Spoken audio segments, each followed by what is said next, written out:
Hey Jared, Brandon here, and right now we are in LA doing some seminar activity, so I'll go ahead and send you this video update from here.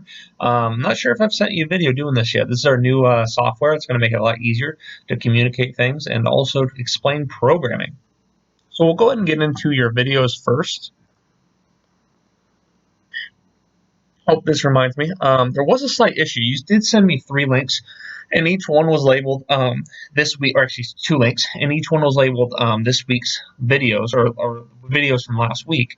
But the one issue is that all 2 of them went straight to just a video of tempo squats. So I'm just assuming it was just a slight linking issue on your end, but no big deal whatsoever. Just whenever you get a chance, let's go ahead and send me the rest of those if you have them. We'll go ahead and go over the one that was sent to me, the tempo squats, and then we'll talk a little bit about training. But let's go ahead and just get those videos to me whenever you can, and then I can kind of do another video like this, breaking down what I see. All right, beautiful. So tempo squat.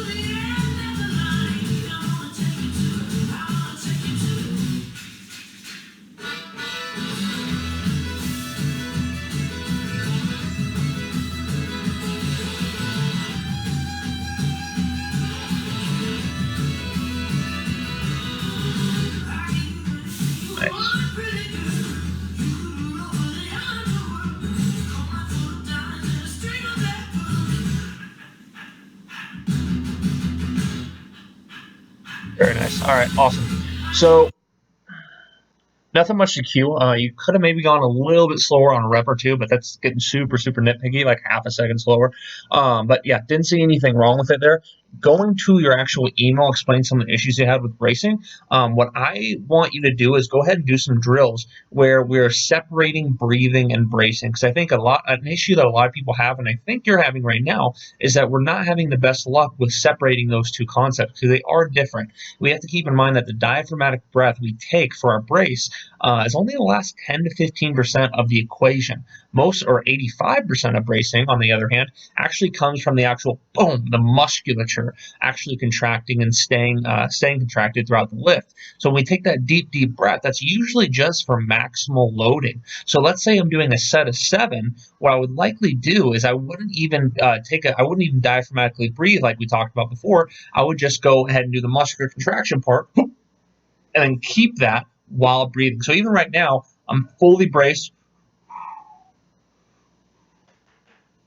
I'm fully braced. And I have the ability to breathe as well. So we got to keep in mind these two concepts are separate. And once we get over 5-ish reps, we're not going to want to take a deep diaphragmatic breath after every single rep because you'll get to a point where you're so fatigued that the breath, instead of looking like this, ends up looking like this.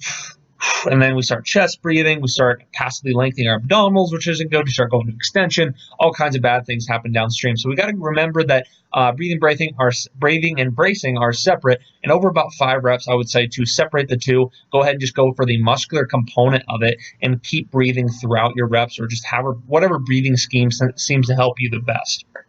I think that's the only thing we talked about in terms of issues, but I think that's definitely going to help your squat when you get to the higher volume work, which is mainly what we're doing right now. Now, looking at programming, not a whole lot changing this week.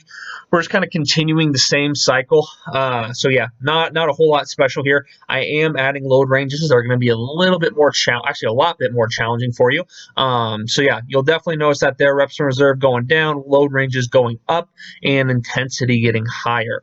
I think that about covers it for now. Let's go ahead and get those videos over to me whenever you can, and I'll go ahead and give those a look over, send you a video like this, and explain what I see.